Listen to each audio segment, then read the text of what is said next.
So this is for my girlies, or gentlemen, anyone who is spiritual and has encountered a narcissist. Majority of us will encounter plenty of narcissists throughout the remainder of our life, and once you know one, you know all. They only thing they change is just how they look, the person, the being that they're possessing. But narcissists all are the same. They all have pretty much the same playbook. So once you know one, you know all. Okay, first and foremost, a narcissist is just like an empath in that they both experience trauma early on, usually within our childhood, right? However, as an empath, I chose to use that trauma, that pain, into something good and make sure that others around me never experienced it. I just chose to care about others. On the contrary to that, what builds a narcissist is unhealthy dealings with feelings, suppression, maybe going around people that show them anger as a healthy way to display it, or whatever the case may be. But once they have become stuck in that trauma and they've suppressed it instead of healed from it or attempted to move on from it, they internalize the trauma. They are now, what is the note that I have there for it?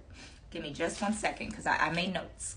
Okay, so here it is, because even God in biblical texts talked to Cain about the anger and how it was wishing to possess him because he didn't release it. So that's why it's important on letting things go. So when you don't heal the anger, hurt, betrayal, the remnants of it all consumes you, and it's usually in an unhealthy way. Hence, a narcissist. Now a narcissist becomes a soulless hunk of flesh. It's just walking around, right? And it can be used. A narcissist is a legion. They have a demon in there called legion, which is over 5,000 multitudes of demons that have the same like-mindedness and the same goal. That is a multitude of demons as one of those demons that the narcissist possess. The narcissist also possess Jezebel, which is a spirit of manipulation, a battle of good and evil, and a sexual demon. Leviathan, demonic oppression. It's a sea serpent demon. It distorts truth, distorts communication, and causes spiritual rain. That spiritual rain, people be like, oh, I'm going through spiritual turmoil. I was one of those people.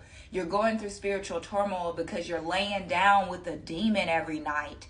That's why you're going through spiritual turmoil, because you're getting the spiritual rain that the Leviathan demon is giving you. You take on as a woman specifically what you allow to enter your portal. A narcissist is highly parasitic. In layman's terms, parasites are there to feed on you until your demise. The quicker you can see that with not these two eyes, but with your spiritual sight, then the faster you can get about that spiritual warfare. Ahab is another devil, another demon that the narcissist possess. It's passive.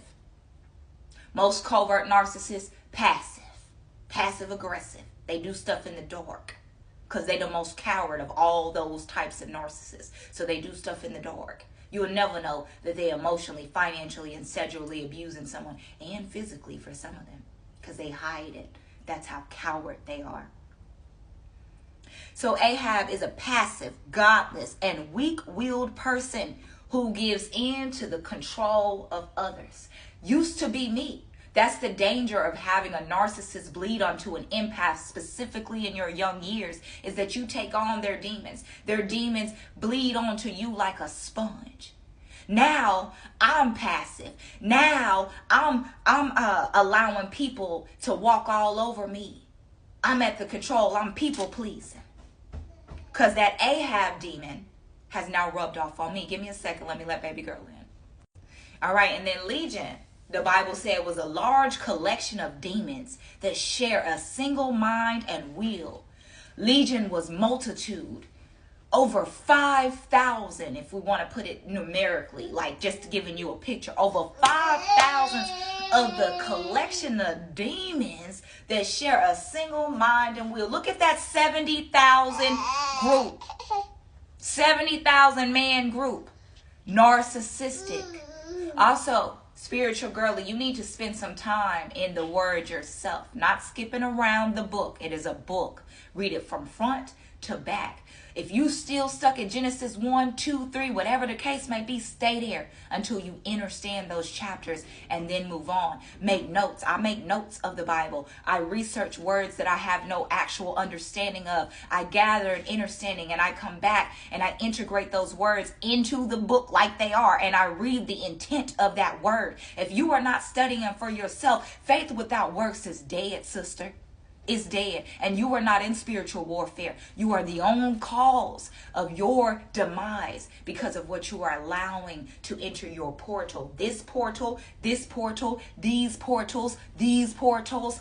The whole body is a temple. Let's speak about that, because I wrote notes about that too, because people love to talk smack about what I'm talking about. I'll be in my word. The body is the temple of the Holy Spirit who lives in you, given to you by God.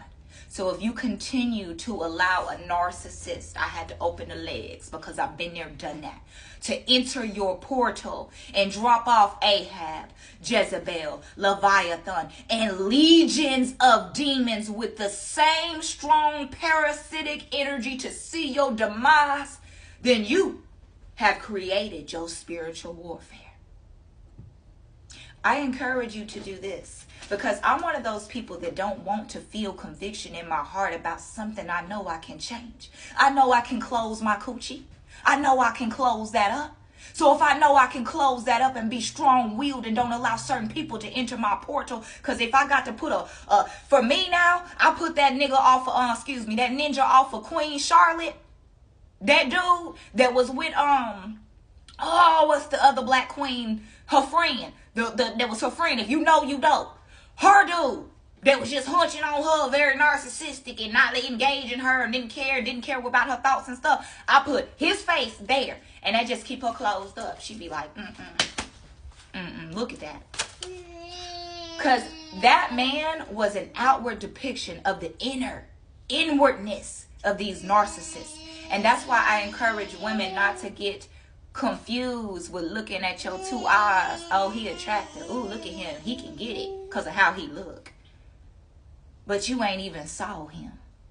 You ain't even saw him. That's what got Eve caught up. She looked at the tree. The tree looked appetizing. She looked at the tree. Looked with these two eyes. And the tree looked appetizing and like it was full of wisdom. So then she took of it. And Adam was so weak, he stood right there and allowed this to go down. He ain't have no backbone. That's a narcissist all day for you. Narcissist ain't got no backbone for you. A narcissist will not protect you at all. A narcissist will sell you out for 8 seconds of sex. They will not protect you at all. They'll sell the whole family legend. The whole family legend. For perceived notion of fame. Okay? Again, the body is the temple. Now, let me get into why, before it gets to the 10 minutes. You need to be abstinent this season, especially if you've been attracting nothing but narcissists. Have some honor for yourself. And I'm speaking to myself too. Some respect for yourself. Sexual immortality is any sexual activity outside of marriage. It's also, he lists all those things. Laying down with, call women, most narcissistic men do that. Now you laying down with them too, because you've allowed that to enter you. Whatever they are doing and they enter your portal, you are doing it as well. You are doing it as well. So examine your circle if things are going crazy around you. What is it that you can change? Because again, you don't want to feel conviction in your heart for something that you know that you can change. You do not want to feel that. And again, your body is the temple of the Holy Spirit who lives in you, and it was given to you by God. Respect, honor it, love it,